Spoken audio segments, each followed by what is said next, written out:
Sports All back at it with another video, and I've got a very special guest here with me today, Ian from JetsCentral. What's going on, man? Hey, what's up, dude? Pumped to be here. So I am pumped to have him here. Ian's a good buddy of mine, and he's the biggest Jets fan I know. And the Bears are playing the Jets this weekend, so I thought, why not bring him on and let's just talk about the game. So, Ian, before we get to the game, I just want to talk about the Jets real quickly because I think they've had a better season than a lot of people, certainly including myself, predicted. If you can just talk about this Jets team, just overall thoughts on the Jets season, and then how far can this Jets team go? What's their ceiling? Great question, man. And look, I'm with you. I was not I felt like everybody thought that the Jets were going to be better than they were last year, where they only had 4 wins and they were getting blown out left and right. I mean, teams at one point in the season, it felt like teams just normally racked up 40 points on this Jets squad, and it was annoying, man. Like, all these Jets fans were super disappointed and frustrated, especially because it was like, Zach Wilson, the second overall pick coming in, Robert Saleh, brand new head coach. But now, I mean, the young players on this team have all taken so many steps in the right direction. This defense is top notch. That's the best part about the entire team. They've shut down numerous quarterbacks. They've gone to Denver, to Lambeau, to Pittsburgh, and gotten wins. They beat the Buffalo Bills. Yeah. I mean, this defense. I know the Jets lost last week against the Pats, 10-3, but they won essentially in like walk-off fashion with like a punt return, as we all know. But I mean, the defense is totally legit. I think, to answer your question as far as like how far the Jets can go, that comes down to the quarterback and the offense as a whole. I think when we look at playmakers, the Jets have enough with Corey Davis coming back and Garrett Wilson being a top 10 pick. Elijah Moore and Denzel Mims, 2 second-round picks, but they just struggle to the whole thing with them is weird. Like, both players requested a trade. Yep. It doesn't really seem like the Jets have any like they don't, it seems like they don't even want to use Elijah Moore anymore for some reason. And then Denzel Mims has been playing recently because of Corey Davis's injury, but it all comes down to the quarterback position. Mike White's going to be starting this game against the Bears. Zach Wilson was not only just benched or like demoted to backup, but he's just inactive. Yeah. Flacco's QB2, and Wilson's just not even going to dress anymore. So they're essentially just putting him on ice and just completely resetting with Zach Wilson. And I think coming off that Patriots game, which was so bad, I mean, missing wide open throws, looking at wide open targets, and just not throwing the football. He was rattled. He's afraid to get hit. He's turning the ball over like crazy. And it's just inefficient football. When every time you drop back to throw, it's an incompletion or a turnover or a sack.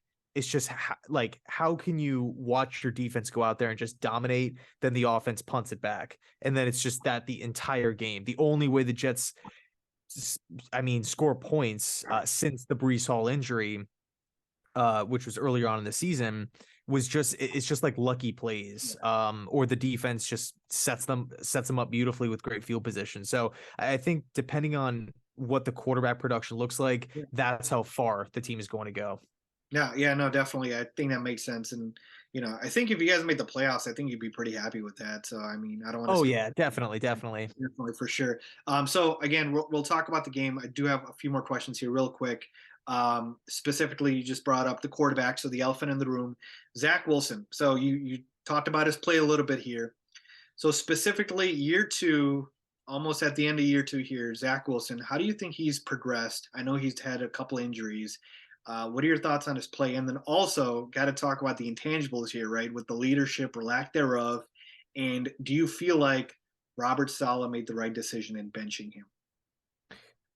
So I think when we just look at like Zach Wilson and like his positives, like arm strength, mobility, quick release, he can be good. Like, I understand why he was a first round top 2 pick, like I get why he was. Yeah. But there is, I feel like, some downsides, like his size. Rookie season, he got hurt. He was hurt in college. This season, he's missed time due to injury. He just doesn't look like he's ready to play at the NFL level. And, you talked about like the development and the progression of Zach Wilson. It literally looks like he's playing in his first game every week. And to me, that's a problem. I know for some fans, it might not be, and I Right. get it, but it's like, I understand he's young. I understand that, it just doesn't all click. Not everybody's like a Justin Herbert or a Pat Mahomes.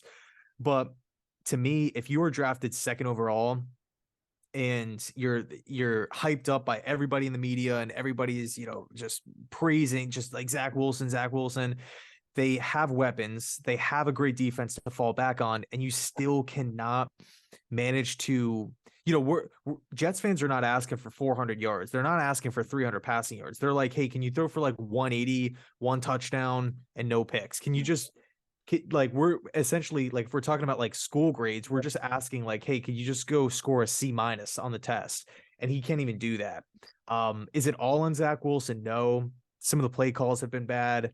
And of course the injuries have really hurt this team as well. But like, in my opinion, you draft a quarterback second overall to like put the team on his back and take them forward, not be the worst player on the offense. So I'm extremely disappointed with the progression, with the lack of like accountability and press conferences. Yeah. It's annoying, man. Like it really is. Like if it was me, I would have just immediately went into the defensive locker room, or So sorry, yeah, the defensive meeting room. Wait, yeah. go ahead. No, I was just agreeing with you. Continue your thought. Yeah. It's and just go in there and be like, hey, you know what? Like I was ticked off after the game. I said some stuff to the media. They were like sharks in the water waiting for, headlines. I just didn't want to deal with them. You guys have been carrying the team. But it's like days went by before he did that. It's just like, Yeah. it's like the self-awareness. Like, where is it? Like you got to understand that you're the quarterback, you're the leader of the football team, and it just seems like he doesn't get it. And I hope that changes. I think it can change. He is only like 22 or 23 years old. Yeah. It's not like he's 30, Yeah. or it's not like he's like Jay Cutler or anything like that. But no, I'm disappointed. Yeah.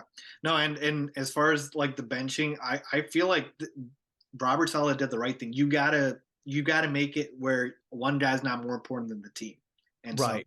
you gotta hold guys accountable. And doesn't mean they can't bring him back and he's benched for the entire season. I'm sure they can always bring him back. So definitely something that I think Robert Saleh did right. So a lot of Bears fans want me to ask you about Zach Wilson versus Justin Fields. Now, Ian's on the record. He wanted Justin Fields on the Jets before that draft. He told me about it. So I'm not going to belabor the point here. I definitely feel like obviously people know Fields has had a better season than Zach Wilson, but we don't know still 5-10 years down the line. We'll see. But certainly feels like Justin Fields is headed in the right direction now. As far as him for this Sunday, not so much. The availability might not be there. He's dealing with a shoulder injury. And Ian, that is, advantage Jets. Now I would tell you, even with Justin Fields, I'd be scared of picking the Bears in this game. But certainly, can you just give your overall thoughts on this game? And do you feel like this is one of those games? And regardless, I think Trevor Siemian is going to start. But even if Fields does, do you feel like this is one of those games where it's just Jets come in, just dominate, and just roll over just because of their defense? Their offense might not even need to do much. Or do you think this is something where, regardless of who's out there, the Bears will put up a fight? I think the Bears will put up a fight. That's what they've been doing all year. I'm a Yeah. big fan of Eberflus.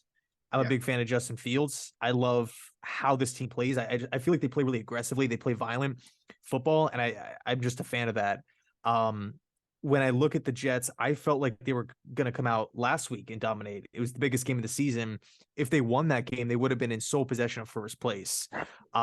They go out and they play their worst game of the season offensively. So I don't want to sit here and say, I don't want to say, oh, well, the Bears are a 3-win team.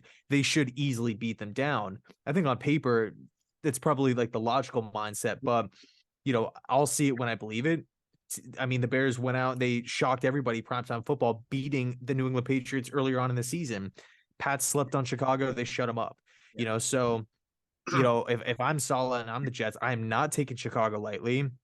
It's a good young football team. It reminds me a lot of like the Jets last year, but more impressive because I feel like, no offense, but I feel like the Bears have a little bit less talent, but they're playing harder, where the Jets were getting just blown off the field last year. So I would be totally excited, man. If I was a diehard Bears fan looking ahead into the offseason with the cap space and the high draft picks.